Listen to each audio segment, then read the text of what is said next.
Have you ever wondered what happens if you don't file your income taxes? Well, in this video, I am going to go over the possible issues that you may run into. The first thing that typically happens if you don't file your income taxes is for IRS to start sending you letters asking for a copy of your tax return. And those letters will run from about a good 4 to 6 months. Depending on the amount that they think you may owe, they will send somebody out to your home and they will knock on your door. You will get a visit from a revenue officer looking for you, asking you to file your income taxes and trying to get you back into compliance. And if you're not home, they will leave their business card on your door, and they may even go next door to your neighbors, introduce themselves, and leave a business card with your neighbor. The other thing that happens if you do not file your income taxes is IRS will file an income tax return for you. This is called an SFR, or Service Filed Return.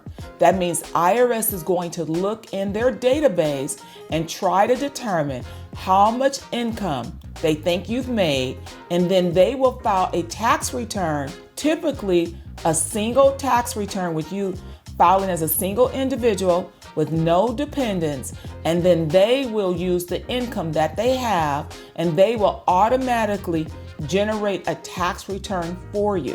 When IRS generates a tax return for you, they're looking at their historical data on information they may have. So maybe someone sent a 1099 in on your behalf. Maybe there's a W-2 sitting there. Maybe they're going to look at prior tax returns that you filed. If they don't have any information, IRS is then going to file a tax return based on what they think you should have earned in income based on your zip code and your prior occupation. That's why IRS tracks all of that information. Once IRS files those service filed returns, you're going to start getting additional letters showing amounts that are due. These amounts are not necessarily what you owe, but it's what IRS is going to assess you and make sure that they collect that amount. And when I say assess, what that really means is IRS is going to eventually send out a notice saying this is the total amount of tax you owe. And if you don't respond to them, that is going to become a bill, a liability for which IRS is going to try to collect. Service file returns generate all sorts of problems for individuals. That means IRS is going to report that information to the state. So now your state revenue department is going to assess you tax based on the service file returns that IRS did on your behalf. The other thing that happens once IRS prepares those service file returns and now tax has been assessed, that means you now owe money. And when you owe money, it switches from a compliance issue to a collection issue. Now IRS wants to collect money from you.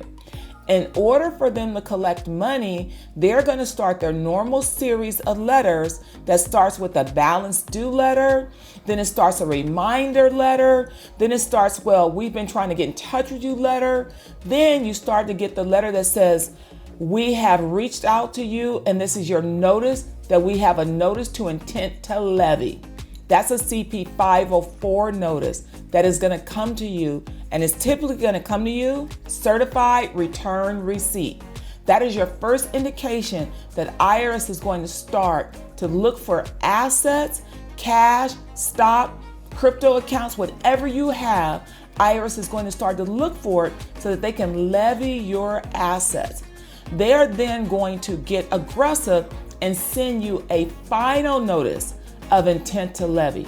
A final notice of intent to levy is that you have less than 4 weeks to get in touch with IRS, or they are going to levy your account. After that happens, you will get a notice of levy.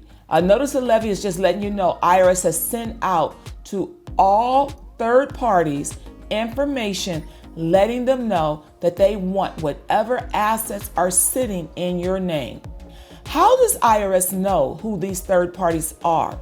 IRS will automatically send out a notice to the bank clearinghouse, not necessarily to your bank, but to the bank clearinghouse looking for your Social Security number under any bank account.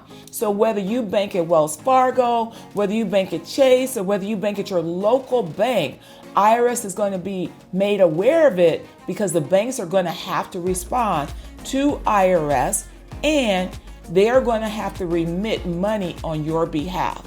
IRS is also going to send that information out to anybody that has ever paid you money, anybody who's ever issued you a W-2, anybody has ever issued you a 1099. They're going to start going out looking for your actual money and make sure that those people send it directly to them.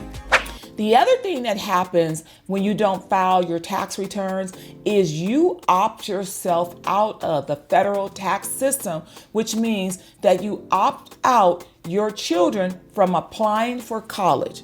If your parents don't file tax returns, then the kids cannot file for college and cannot file for financial aid because you're not registered in the system anywhere. In addition to that, you're also playing with your future Social Security and Medicare, your future ability to get retirement benefits from the government, and your future ability to use the Medicare system in the event that you're going to need medical care coverage when you get older. In addition to that, IRS will also reach out to any licensing board.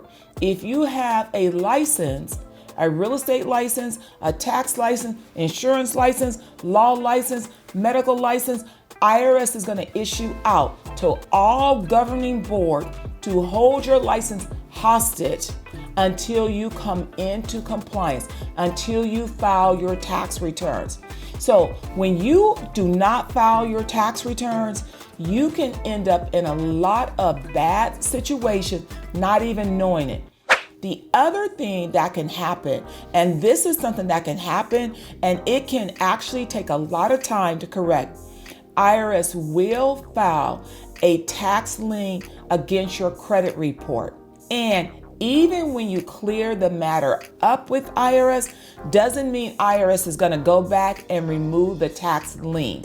Once a lien is filed, you, the taxpayer, have to then request IRS to remove that tax lien. That means that if you try to acquire a car, you try to get a credit card, you try to get credit of any kind, your name is now going to show that there's a federal tax lien filed against you. And the federal tax lien may have an amount, or it just may say there's a federal tax lien, preventing you from accessing your credit, preventing you from doing things that require the use of your credit moving forward. The other thing that happens when you don't file your tax returns that can become really embarrassing is IRS can send out third-party notifications to your employer. That means that your employer will be notified that you have not filed a tax return, and you will probably get a notification from your human resources department that IRS is trying to get in contact with you. These types of third-party notifications can be extremely embarrassing, especially if you're in good standing with your employer, or you're looking for a promotion on your job, or you could even be a business owner and that letter can go out to one of your clients that you work with. And that can be very embarrassing when you're trying to garner more business from that particular client. So realize that IRS has a lot of tools in their pocket to make your life miserable when you don't file a tax return. And if you get yourself in debt and you need to file bankruptcy, you're not going to be able to file bankruptcy when you don't have filed income tax returns, even when IRS has prepared a service filed return on your behalf. You cannot file bankruptcy on a service filed return. You can only file bankruptcy on an actual tax return that you, the taxpayer, prepared and submitted on your own behalf. So it's important to understand all the implications of not filing an income tax return. If you enjoyed this video, I want you to like, comment, and subscribe. I can't wait to see you on the next video.